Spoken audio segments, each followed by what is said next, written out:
That's how I was there begging, before anything. Security personnel. I don't know, they said there was unrest somewhere around the outskirts of the school campus, and the security personnel started patrolling. That's how security people came and landed in front of my hostel and picked me and this guy. My brothers and sisters, I was wearing only a spaghetti top and a small short that I usually wear in the hostel. That's how they nabbed me. They said, they will use me as a scapegoat. Hi guys, what's up and welcome back to my YouTube channel. It's the one and only storyteller. Compliments of the season is the Christmas season, and I hope that you're getting a restful Christmas. I hope you're spending time with family and you're enjoying the festive season, because it's the season of love, and that's why I'm repping Christmas with my Christmas hat. Today's video is specially dedicated to Tiana Twako. I don't know if I'm pronouncing your name well. Thank you so much for being a member of this community.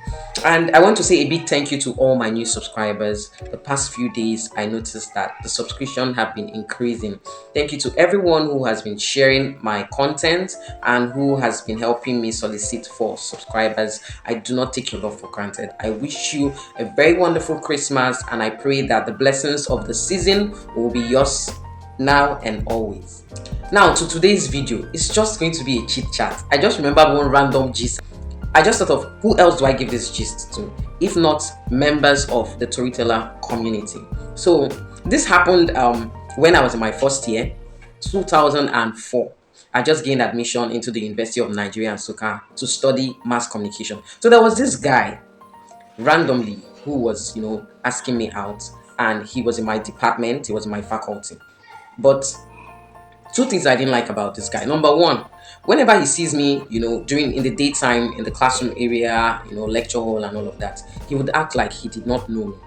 He would just act like I didn't exist. But in the evenings, he would always be in my hostel, asking me what's up, he wants to date me and all of that. Secondly, whenever I was having a conversation with him, this guy would always say that he didn't like the fact that I was too churchy in his words.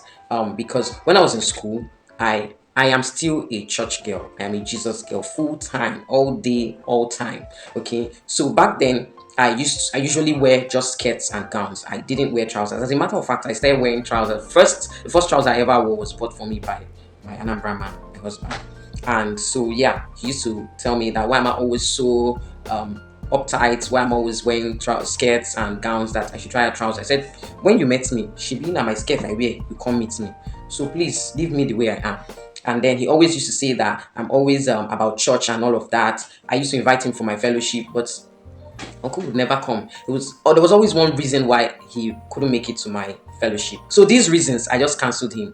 And the fact that I wasn't interested in having any relationship. This was my first year. I just gotten into school, and being a relationship was the last thing on my mind. I just wanted to, make a headway with my academics, know exactly what I'm doing in school, because I'd heard a lot of tales about campus. This guy was pestering my life every evening. He was in my hostel. There's another gist attached to that one. Let me just wrap up this one.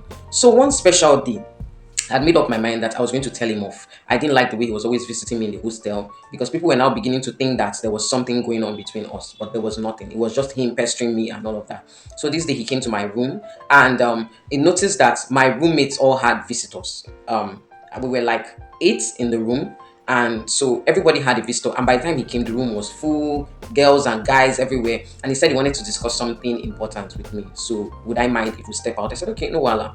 We stepped out of the hostel. Everywhere, all the love junctions, like we used to call it, under the trees and all of that, everywhere was occupied. So we just walked a bit further from the hostel. Up in front of my hostel, those who went to UNN, I was in Okeke Hall, beside Isakaita, and the medical center was in front of my hostel, just up on the express. So we climbed up in front of the medical center, and we got a spot to sit. I said, okay, Papa, what's up? What do you want to tell me? And he's there professing his love for me, how he can't breathe, he can't live, he can't drink, he can't eat, he can't do this without me. By the time he finished saying everything he wanted to say, I told him, Uncle, thank you so much. I appreciate your honesty, but really, I'm not interested in having a relationship. Omo, Papa began to cry. That's how this guy knelt down and started begging me, telling me that he would not survive. How could I say no to him after all the twists? And I'm like, Do they measure relationship based on how long or how far a guy has chased you? I'm like, I'm not interested. It's not just that I don't want to have a relationship with you. I don't want to have a relationship. I'm not interested. Me. I should leave what I came to school to do and start following man. No, now I'm just in first year. I never even see anything. I never even know what they saw. No, I'm not interested. This was first semester, first year. I told him I'm not interested. The guy knelt down. He started acting drama before anything. He became so emotional, and the tears started flowing. Hey, my brothers and sisters in the Lord. That's how I say, how will I leave somebody's son like this? I started begging before anything. Me, I knelt down too. Because you want to bring drama, I got drama. I knelt down and started begging him, sir, please, no, I don't want. Okay, stand up, let's talk. Stand. Do you know this way I was begging this boy until it was 9 o'clock and they locked my hostel. So I finally convinced him to stand up, that I'm not saying no, but I'll think about what he has said. That was the only reason why this guy got up. And then he walked me back to the hostel. We got to the hostel and they had locked my hostel. While I was there knocking, the porter said, Shebi, you won't follow man. Follow that man, go back to where they come from. We were begging the porter. I was literally begging the porter from the window. The porter did not answer me. She said I should follow the man. I say, me. She said, that thing where una they do, that thing where una go bush, go do. You know how all these hostel porters can be. I say, man, I don't follow man, do anything. I don't do anything. We were just talking. Say, follow him, go where una they come from. Go continue the talk. I say, man, excuse me, ma, I'm a child of God. Say, me, I be child of Satan. Follow him, they go where you come from. That's how I was there begging, before anything. Security personnel, I don't know, they said there was unrest somewhere around the outskirts of the school campus, and the security personnel started patrolling. As the security people came, I landed in front of my hostel and picked me and this guy. My brothers and sisters, I was wearing only a spaghetti top and a small short that I usually wear in the hostel. That's how they nabbed me. They said they would use me as a scapegoat. Hello? Me, innocent me that does not know what is happening. They picked me up. They told me that I should follow them. They started going towards the next hostel.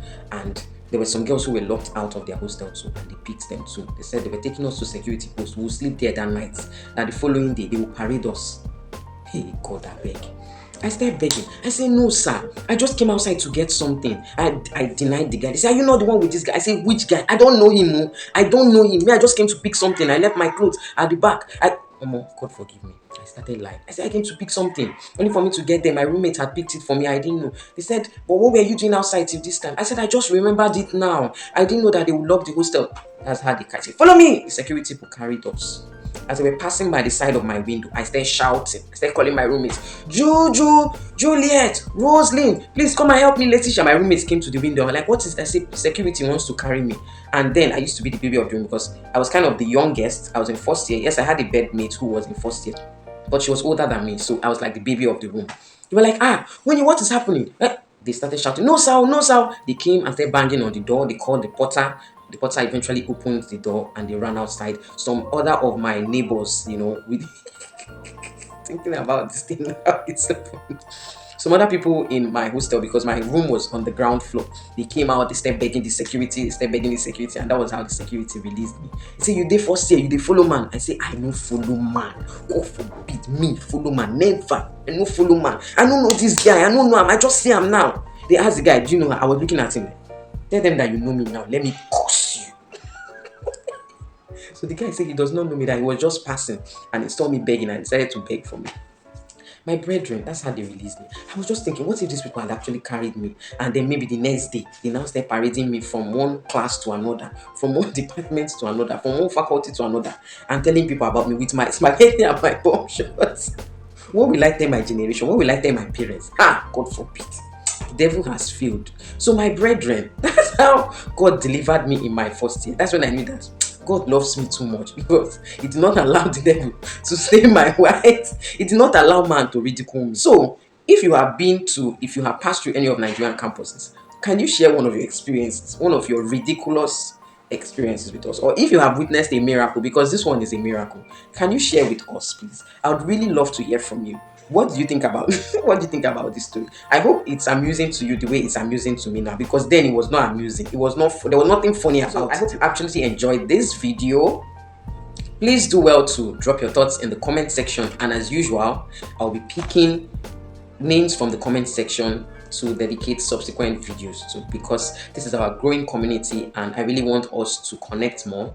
I want us to, expand and get to love and share with each other more and more. Don't forget to give this video a thumbs up. Let me know that you enjoyed it by liking, and don't forget to subscribe to my channel if you haven't. Share and spread the love to your family and your friends. This is me wishing you a wonderful Christmas season. Thank you for watching. I love you so much. Bye. Mwah.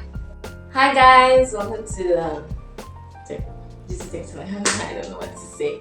So yeah, watch the retailer doing the stuff to make up herself. Yeah, like yeah, I'm in the background helping, but she's not there this part. Better put me in the cast. Good. For this, I'm just there.